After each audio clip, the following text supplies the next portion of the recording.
안녕하세요 여러분, 레이첼입니다. 오늘 주제는요, 제가 예전부터 한 번은 꼭 다루고 싶었던 주제예요. 이거는 너무너무 중요한데요. 사실 여러분들 중에 저는 정말 원어민들처럼 자연스럽게 영어를 잘하고 싶고 또 영어를 잘 쓰고 싶어요 라고 하시는 분들에게는 반드시 이것에 대한 개념과 감각이 높아야 되는데요.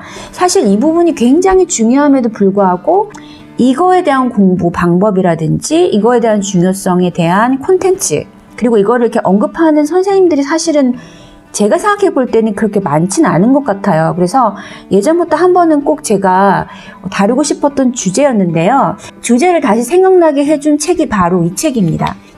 엘리자베스 길버트가 쓴 Eat, Pray, Love죠. 여기 보면 Generally speaking though, Americans have an inability to relax into sheer pleasure. 이 sheer pleasure이라는 단어를 보면서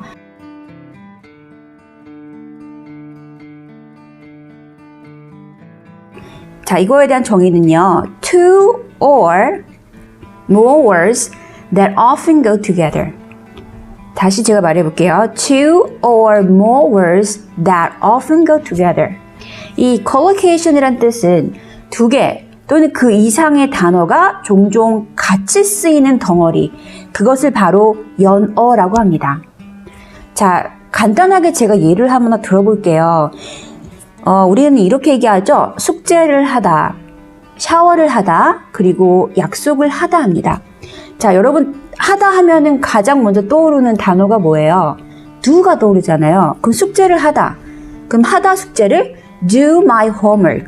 네, 그렇게 얘기할 수 있죠. 샤워를 하다 해볼까요? do a shower.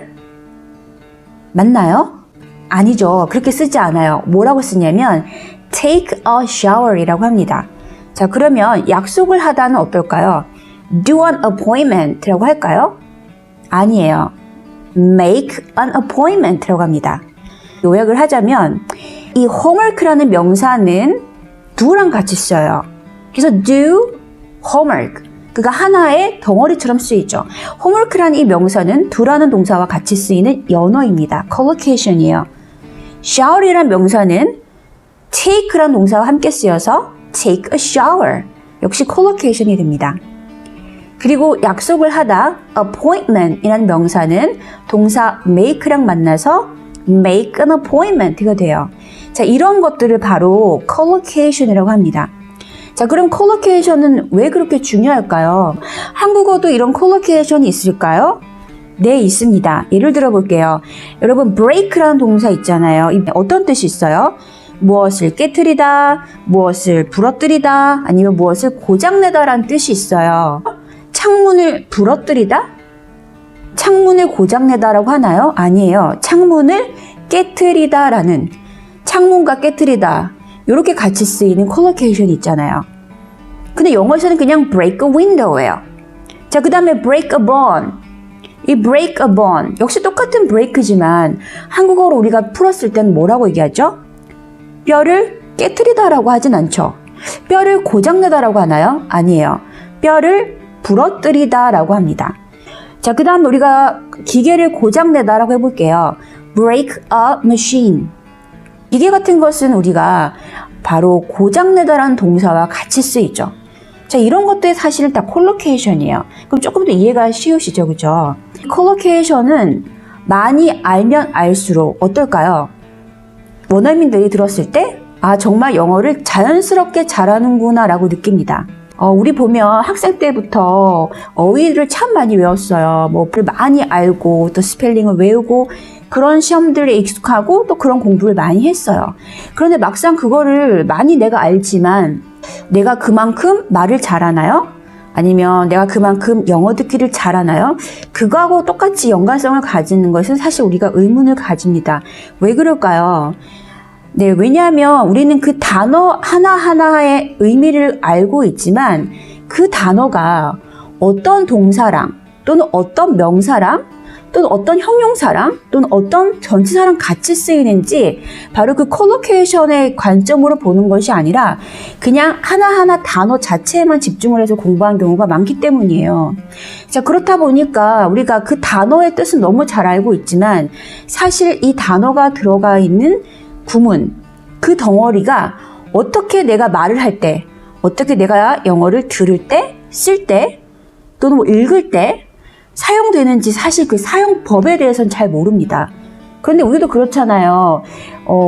만약에 젓가락이 있는데 이것은 젓가락이야, 저것은 숟가락이야 하면 근데 저게 젓가락이고 숟가락이라는 건 알지만 젓가락을 어떻게 사용하는지에 대한 사용법을 모른다면 사실 우리는 젓가락이 있어도 그거를 가지고 반찬을 집어먹을 수가 없고 숟가락의 사용법을 모른다면 숟가락을 가지고도 우리가 국을 떠먹지 못하잖아요. 근데 사실 정말 중요한 거는 어떻게 사용하는지 사용법에 대한 건데요. 그래서 이 콜로케이션을 잘 알면 알수록 이것이 실제 문장에서 어떻게 사용되는지 사용법에 대한 감각이 높아질 수밖에 없습니다. 내가 정말 영어를 잘하고 싶다 하고 하시는 분들은 이 콜로케이션이라는 이 개념을 절대 놓치시면 안 되고 이거를 계속 꾸준히 쌓아 나가시는 연습을 하셔야 됩니다. 그리고 저같이 이렇게 성인이 다 돼서 영어를 공부하고 모국어가 한국어인 분들은요, 이 콜로케이션에 대한 감각을 학습을 통해서 계속 습득해 나가야 돼요. 왜냐하면 저희들은 그런 능력이 지금 내재되어 있지 않은 상태이기 때문에 계속 훈련을 통해서 그리고 계속 학습을 통해서 이 감각을 쌓아 나가는 겁니다. 그러다 보면은 그런 게 이제 생기는 거죠. 우리가 보통 말하는 intuition이라고 합니다. 직관이라고 하는데 뭔가 설명을 못하겠지만 이 명사는 이 동사랑 잘 쓰이는 것 같아라는 느낌 있죠. 얘는 보통 이런 형용사랑 잘 쓰이던데 하는 그런 감각이 있어요. 그런 직관력도 같이 올라가거든요.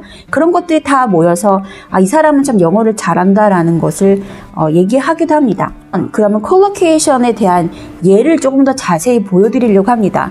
어떤 예들이 실제로 있는지 여러분들께 보여드릴 거고 마지막으로 중요한 그러면 이 중요한 콜로케이션 감각을 실생활에서 어떻게 내가 좀 더 개발할 수 있는지 향상시킬 수 있는지에 대한 구체적인 방법에 대해서 제가 알려드리도록 할게요. 여기 보면요, sheer이라는 단어예요. 이거는 보면 롱맨 영영한 사전인데 사실 이거는 이제 학생들이 많이 보는 사전이잖아요. 이것도 사실 이제 제가 저희 아이를 위해서 이번에 구매한 사전이에요. 간단하게 그 단어에 대한 영어 풀이 플러스 한국어 의미가 플러스 되어 있는 사전인데요. 여기 보면 sheer에 이렇게 되어 있는데 sheer, sheer joy, sheer luck, sheer bliss 이렇게 많이 쓰인대요. 이게 하나의 콜로케이션이죠. with no other feeling or quality mixed with it. 그거를 제외하고는 아닌 정말 순전한 그겁니다.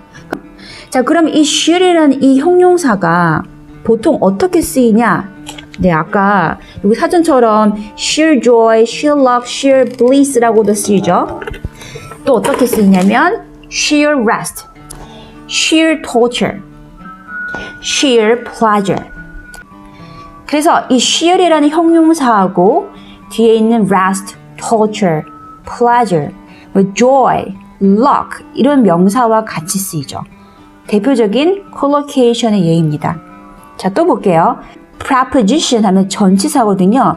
전치사하고 또 명사가 어떻게 쓰이냐면은 stress라는 명사는 전치사 under이랑 같이 쓰여요. 그래서 그 스트레스라는 그 상황 아래에 있다라고 하죠. 그게 바로 스트레스를 받아 이 말이죠. under the stress. 그래서 under가 스트레스가 하나의 콜로케이션이에요. 그 다음에 기분이 좋지 않아서 합니다. 이때 이 mood라는 이 명사는요, 보통 어떤 전치사랑 같이 쓰이냐면 in이라는 전치사와 쓰여요. 그래서 바로 그 기분, 그 감정 안에 있다라는 이런 의미를 강조하는 거죠. 그래서 in a bad mood. 그 다음에 또 걱정이 돼서라고 합니다. anxiety라는 이 명사는요, with. 그래서 with an anxiety 하면은 바로 걱정이 되어입니다.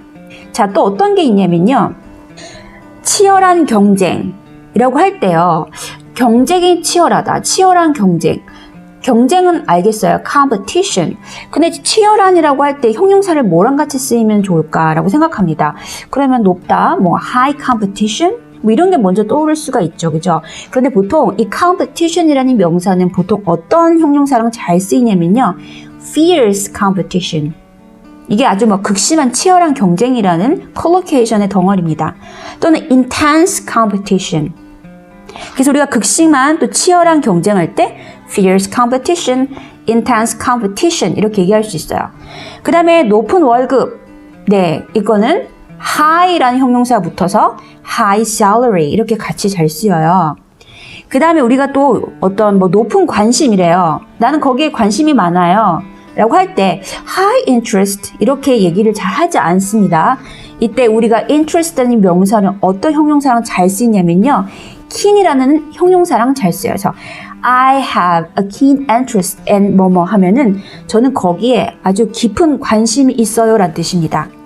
이렇게 competition은 이러한 형용사와 salary는 이러한 형용사와 또는 interest 하면은 역시 이러한 형용사랑 잘 쓰인다입니다. 이러한 명사는 이러한 형용사와 잘 쓰인다라는 조합이 있어요. 그래서 이런 단어 조합, 이 collocation이 이런 식으로 많이 쓰이고요. 이런 것들을 내가 많이 알면 알수록 영어를 통하게 잘할 수밖에 없겠구나라는 느낌이 확 오실 겁니다. 그러면 이러한 collocation의 감각을 어떻게 높일 수 있는지에 대한 이야기를 해보려고 합니다. 저는 5가지 방법을 뽑았습니다. 자, 첫 번째는 뭐냐면요. 영어 문장을 자세히 들여다보는 눈을 가져라입니다. 자, 영어 문장을 어떻게 보라고요? 자세히 볼 수 있는 눈을 가져야 돼요. 자, 처음에는 이게 보이지가 않아요. 우리 두뇌는 관심을 가지잖아요. 그럼 거기에 대해 몰입하는 경향이 있어요. 간단한 예로 여러분이 지금 여자분들이라면 나 이제 곧 머리 해야 돼 라고 생각을 하잖아요. 그러면 지나가는 사람들마다 헤어스타일밖에 안 보여요. 왜냐면 나 곧 머리를 해야 되니까 누구는 저런 머리를 했네, 누구는 또 저런 머리 스타일을 했네 라면서 머리 스타일밖에 안 보여요. 예를 들면 나는 지금 가방을 사고 싶어요. 그러면 사람들이 갖고 다니는 가방만 눈에 보여요. 마찬가지예요. 내가 영어를 좀 더 자세히 들여다보고자 한다면 예전에 여러분들이 그냥 흘려봤던 문장들이 어떻게 보이냐면 자세히 보이기 시작합니다. 저는 개인적으로 뉴스 스크립트를 통해서 문장을 자세히 보는 눈을 가지는 훈련을 했어요. 뉴스가 사실 되게 어렵다고 느낄 수 있는데요. 여러분들이 욕심을 내지 마시고 이제 지금은 너무 잘 되어 있으니까 인터넷 들어가면은 여러 형태의 뉴스들이 있잖아요. 그 뉴스 중에서도 보면 한 문장이라도 아니면 좀 시간이 있으면 한 단락이라도 그거를 여러분이 따로 떼어서 그 문장을 자세히 쪼개서 보는 눈을 기르는 연습을 하시는 겁니다. 자, 그러면 그렇게 자세히 보다 보면 뭐가 보이냐면 이러한 지금 동사가 이러한 부사랑 잘 쓰였네? 그리고 이러한 명사가 이러한 형용사랑 쓰였네라는 감각이 생기기 시작하거든요. 자, 그러면 이제 그것을 내가 한번 보기 시작하면 계속 보이고 그것이 쌓이게 되잖아요. 자, 그럼 아까 제가 말씀드렸던 intuition, 직감력이 생겨요. 그래서 계속 보다 보니 그 감각이 올라가서 이러한 동사는 보통 이런 부사랑 잘 쓰인다. 그리고 이 명사는 이러한 형용사랑 잘 쓰이네라는 직관이 생기거든요. 그래서 그 직관을 가지고 여러분들이 말을 할 때, 글 쓸 때 활용하실 수가 있게 됩니다. 두 번째는 뭐냐면 한국어를 영어로 옮기는 연습을 해봐라입니다. 제가 영어를 한국어로 옮기는 연습이 아니라 뭐라고 말했죠? 한국어를 영어로 옮기는 연습을 해보라라고 합니다. 아까 제가 이런 말 했잖아요. 치열한 경쟁하면요. competition이라는 이 명사가 뭐랑 쓰일까라고 한 번 더 내가 궁금증을 가지게 돼요. 그런데 만약에 여러분들이 그냥 영어 문장에서 fierce competition 하면은 이게 경쟁이 치열하구나 이런 식으로 이런 뜻인가 봐 하고 그냥 쓱 넘어가겠대요. 그런데 치열한 경쟁이라는 이 한국어를 영어로 어떻게 옮기지라고 한번 질문을 던지는 순간 competition이라는 이 명사가 어떤 형용사랑 쓰일까라는 궁금증을 한번 던지게 돼요. 근데 이 궁금증을 갖고 안 갖고가 엄청난 결과를 가지고 오거든요. 이렇게 한국어를 영어로 옮긴 연습을 하면 뭐가 좋아지냐면 우리가 영어식 사고를 하는데 굉장히 도움이 많이 돼요. 자, 그러면 한국어를 영어로 옮긴 연습 중요하고 또 필요한 건 알겠어요. 근데 어떻게 해야 돼요? 라고 질문할 수 있잖아요. 저는 여러분들이 갖고 있는 스크립트를 적극 이용해라 라고 말씀을 드립니다. 여러분들 집에 가면 최소 하나씩 토익 스크립트 있을 거예요. 토익 문제집 없는 분들은 없을 거예요. 토익도 보면 여러분들 뭐 LC가 있고 RC 있잖아요. 근데 그 LC나 RC 파트에 보면 어떻게 되어 있어요? 한국어로 풀이되어 있는 해설집 보면 한국어로 풀이되어 있는 LC 스크립트가 있고 RC 스크립트가 있어요. 자, 그러면 여러분들이 그 스크립트를 보고 한국어로 이렇게 적혀 있잖아요. 그것을 보고 영어로 바꾸는 걸 해보세요. 해보면 여러분 뭘 느끼시냐면 내가 정말 콩글리시를 굉장히 많이 쓰고 있었구나라는 걸 단번에 알 수 있어요. 그리고 예전에 내가 별로 궁금해하지 않았던 건데 알고 보니까 얘는 이렇게 단어 조합이 되어서 이렇게 콜로케이션이 형성이 돼서 쓰였네 라는 거를 알게 됩니다. 그리고 계속 이걸 하다 보면요, 우리는 이제 한국 사람이기 때문에 한국식 사고를 갖고 있어요. 그런데 이게 조금씩 바뀌어서 영어식 사고로 전환하는 데 도움이 굉장히 많이 되거든요. 그래서 여러분들이 집에 갖고 계신 토익 스크립트를 이용하실 수가 있고 아니면 뭐 토플 스크립트도 있어요. 그 다음에 또 뭐 영화 스크립트도 있을 수 있습니다. 여러분들이 영화 대본 찾아보시면 요즘에 인터넷에 다 있잖아요. 그렇게 해서 공부하신 분들도 있을 거고 아니면 요즘엔 너무 책도 잘 나와서 어떤 이렇게 인기 있는 책의 대본을 출판사가 다 뽑아내서 그죠?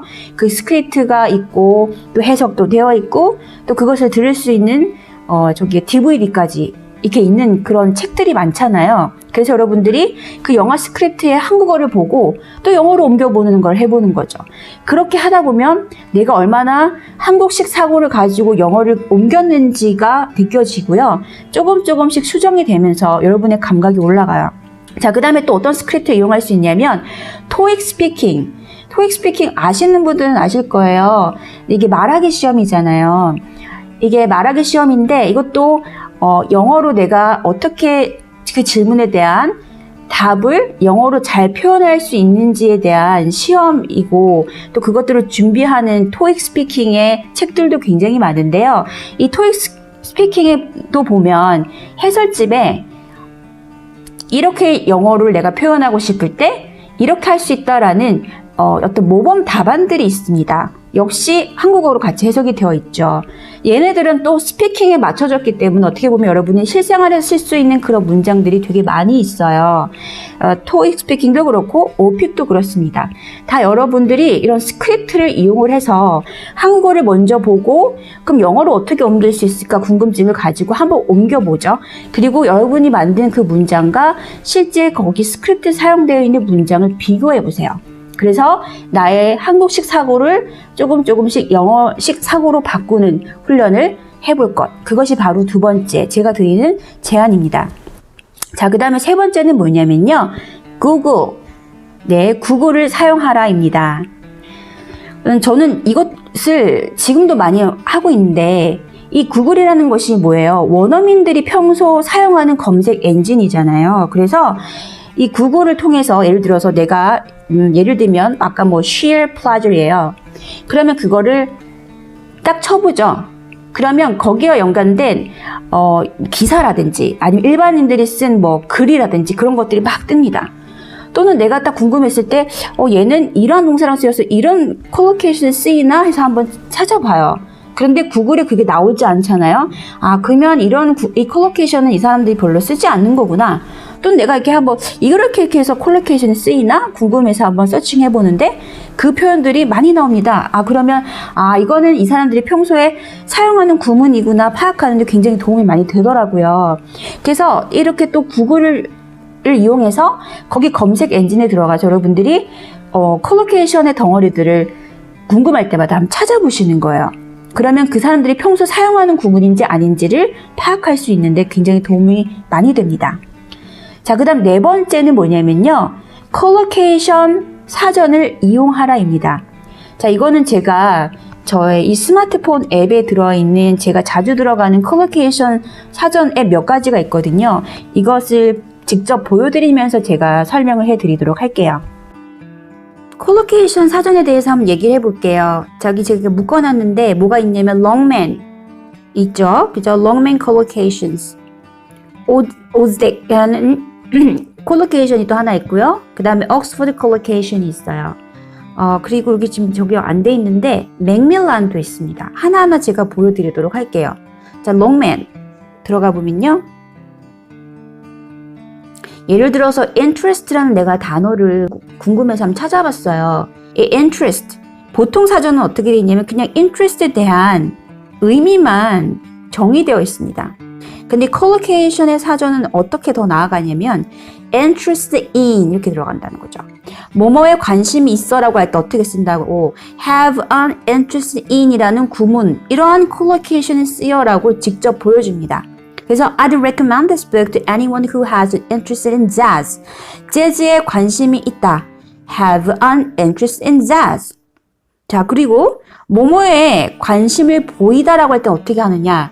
동사 show가 들어가서 show an interest in 뭐 이렇게 되죠.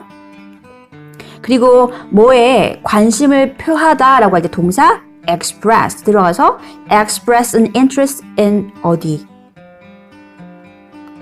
그 다음에 밑에 보면은 take an interest, 그 다음에 have no interest in 뭐 이렇게 들어갑니다. 뭐뭐에 내가 관심을 잃었어 라고 할 때 동사 lose interest 이렇게 쓸 수 있다는 거죠. 그리고 이 collocation 단어의 장점은 뭐냐면 interest라는 이 단어 뜻에서 더 나아가서 이것이 문장에서 어떻게 쓰이는지에 대한 자세한 사용법, 이러한 명사는 이러한 동사랑 쓰여서 이런 의미를 만들어낸다는 걸 직접 예시를 통해서 보여줍니다. 이것이 바로 collocation 사전의 굉장한 장점이 되겠습니다. 자, 오즈덱 가볼게요. 자, 예를 들면 ozdec.com에 들어가서 내가 confidence라는 이 명사에 대해서 한번 찾고 싶어요. 자, 그러면 이 confidence란 이 명사가 형용사가 이러이러이러한 형용사랑 쓰이는데 볼게요.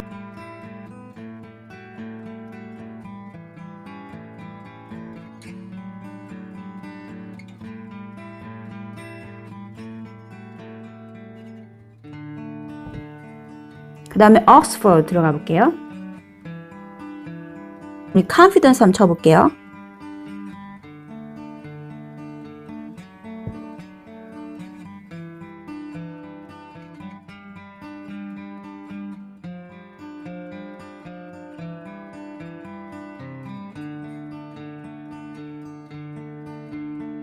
다섯 번째는 뭐냐면 다독을 하라입니다.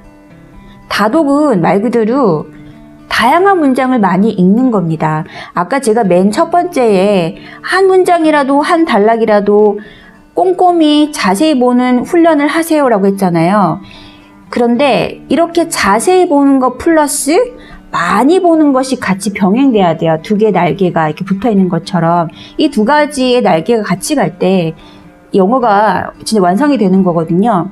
그래서 자세히 보는 것도 하루에 뭐 10분이든 15분이든 연습을 해야 되지만 많이 보는 것도 해야 됩니다. 얘는 말 그대로 많이 읽는 것에 중점을 두는 거예요. 그래서 읽다가 보면 내가 잘 모르는 단어가 있다 해도 이거 잘 모르겠어 아니면 뜻이 뭐지라고 해도 그냥 궁금하지만 일단은 많이 읽는 것, 많이 글자를 보는 거, 거기에 집중을 하고 읽어 나가는 거죠.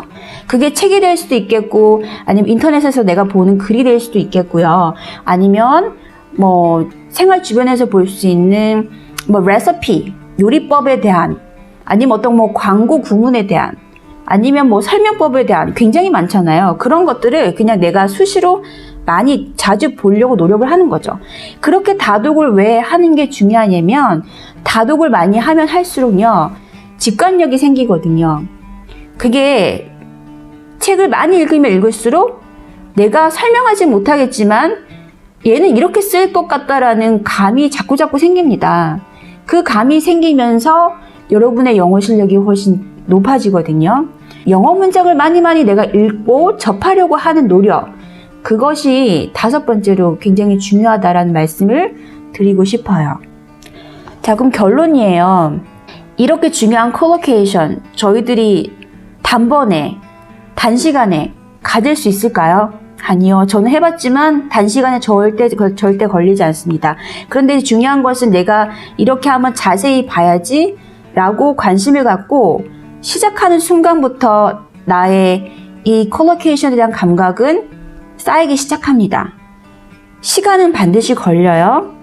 관심을 갖고 영어 문장을 꾸준히 접하는 게 중요합니다. 저도 이제 이 신문 스크립트를 하면서 1년, 2년이 지나니까 조금 제가 느끼기에 감각이 생긴 느낌이 들더라고요. 그래서 말할 때, 그리고 쓸 때, 아, 내가 예전보다는 좀 향상이 되었구나라는 걸 느끼기 시작했어요.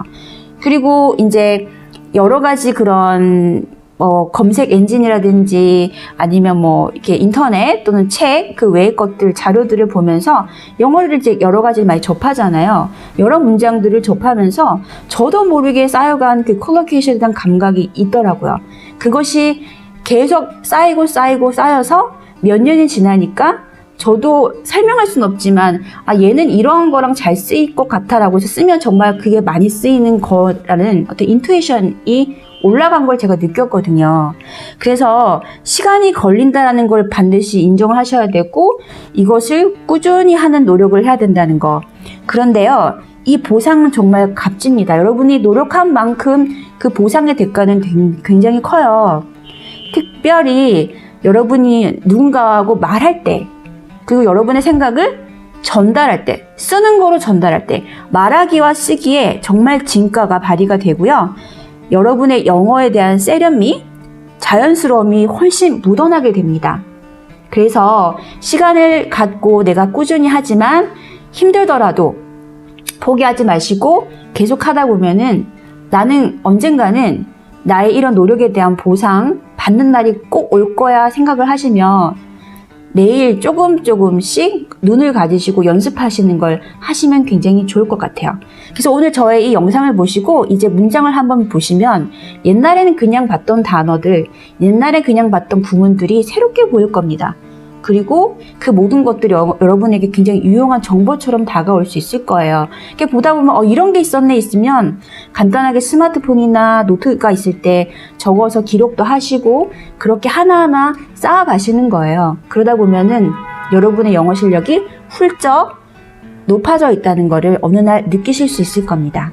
오늘도 저의 영상을 시청해주신 여러분들께 감사드리고 다음 시간에도 유익한 주제를 가지고 돌아올게요. 여러분, 요즘 날씨가 너무 좋은데 가을 분위기가 만연해요. 좋은 공기, 좋은 하늘 보시면서 행복한 시간들 많이 보내셨으면 좋겠습니다. 그럼 우리 다음 시간에 또 만날게요. 바이바이.